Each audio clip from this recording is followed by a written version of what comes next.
তারপরে কি করব খুঁজে পাচ্ছিলাম, চলে গেলাম আমার জীবনের জননেত্রীর কাছে। যাই দেখলাম আমার জীবনের জননেত্রী মুড অফ করে বসে আছে। আমি বললাম, হ্যাঁ মা কী হয়েছে, তুমি কি টিকিট পাও না বলে মন খারাপ? বলছে না। আমি তাহলে কী হয়েছে বলো? বলছে তুমি ভোট দিবে, বাবা ভোট দিবে, মা ভোট দিবে, আমি কি দেবো? ওর বিরাট কষ্ট হচ্ছে। আমি বলি তোর যা ইচ্ছা হচ্ছে, যা মন চাইছে তুই তাই দে, ব্যাস। এটা বলে জীবনে বড় ভুল করে ফেললাম। ব্যাস খাটের উপর ফেলে ঘাকতক দিয়ে দিলে। আমি বলি বাবা তোকে আমি বললাম কিছু দিতে, তা বলে ঘাকতক দিবি? আমি বললাম ছাড়ি রে ছাড়ি। ভোর হলেও দৌড় খোলো, খুকুমণি উঠে রে, কিন্তু ব্যাড লাক খুকুমণি নাই। তাই খোকাবাবুকে একাই ঘুম থেকে উঠতে হলে কষ্ট করে, কি আর করিবে। ভেবেছিল আগে ভোটের দিন একটু সকাল করে উঠবো, তা উঠেওছে অন্য দিনের তুলনায় আজকে তাড়াতাড়ি উঠেছে। অন্যদিন 7টায় উঠে, আজকে 7:05 উঠে গেলাম। কি আর করা যাবে, ভাবলাম সকালে উঠে দেখলাম ই বাবা আমাকে একটু আলাদা রকম লাগছে। ভোটের দিন বলে এরকম হলে নাকি বুঝতে লাগছি। হঠাৎ হলে আমাকে কি দেবাংশের মতন দেখতে লাগছে? না না, কি বাবা রাহুল গান্ধীর মতন লাগছে নাকি রে বাপ? না না, তাহলে কি মোদির মতন দেখতে লাগছে? না সাইড দিকে ঘুরবো না, যদি আবার রচনা ব্যানার্জির মতন দেখতে লাগে। তাই ভাবলাম চোখে মুখে জলটা দিয়ে যেমন নিজের মতন দেখতে লাগে।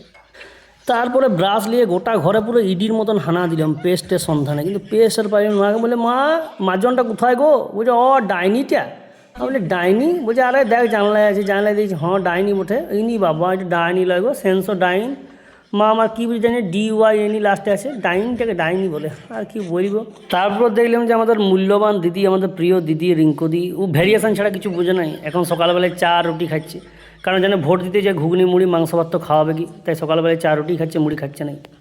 নেতা মন্ত্রীরা যেমন ভোট পেলে সন্তুষ্ট, আমি সেই রকম হলুদ ডাব্বার মুড়ি পেলে সন্তুষ্ট। তাই ঘরে বললাম কী করবো, কিছু করার দরকার নাই, চা আর মুড়ি দিয়ে দাও একটু সকালবেলা হালকা করে অসারা দিই।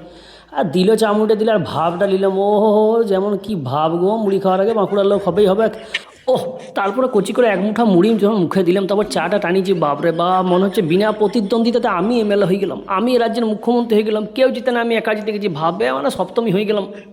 তারপরে কি করব খুঁজে পাচ্ছিলাম, চলে গেলাম আমার জীবনের জননেত্রীর কাছে। যাই দেখলাম আমার জীবনের জননেত্রী মুড অফ করে বসে আছে। আমি বললাম, হ্যাঁ মা কী হয়েছে, তুমি কি টিকিট পাও না বলে মন খারাপ? বলছে না।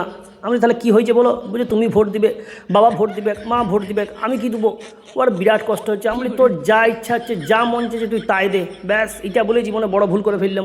ব্যাস খাটের উপর ফেলে ঘাকতক দিয়ে দিলে। আমি বলি বাবা তোকে আমি বললাম কিছু দিতে, তা বলে ঘাকতক দিবি? আমি বললাম ছাড়ি দে ছাড়ি দে। আমি বুঝতে পারলাম যে ভোটের দিনে শুধু বুথের জায়গায় মারপিট হয় নাই, যারা ঘরেও মারপিট হয় রে বাপ। তারপরে নিজেই ঘর থেকে টুপি পরে বেরিয়ে গেলাম, যাতে ভোট কেন্দ্রে যেয়ে কেউ আবার টুপি পরাতে না পারে আমাকে। ঠাকুর মন্দিরে প্রণাম করে বললাম, ঠাকুর সুইচ টিপতে যাচ্ছি, টিপার ক্ষমতা দেবে বাবা। সূর্যদেবকে হালকা করে রিকোয়েস্ট করলাম, বাবা ভোটের দিন নেতা মন্ত্রীদের মতন তুমিও মেকআপ করে হালকা করে ব্রাইটনেসটা আজকে একটু কমিয়ে নিবে বাবা, নাহলে লোকজন লাইনে দাঁড়াবে, খুব কষ্ট হবে সবাই। সব আশীর্বাদ নিয়ে ভোট দিতে চলে গেলাম। ও বাবা যাই দেখছি যে ভোট মেলা লয় রে বাপ, তো মুড়ি মেলা বসে গেছে। কেউ খাওয়াচ্ছে চপ মুড়ি, কেউ খাওয়াচ্ছে ঘুগনি মুড়ি। আমি তো দেখে আর লোভ সামালতে পারলাম না। আমি বললাম কী খাবো বুঝতে না পারে দোকানে গেলাম, চপ কিনলাম, দিয়ে ঘরে চলে এলাম। চপ কিনে এনে ঘরে মুড়িটা অসারে দিলাম, আর কি করবো। তারপরে ভোটটা দিয়ে চলে এলাম সকাল সকাল। তোমরা মন দিয়ে ভোট দাও, সবাইকে হ্যাপি ভোট।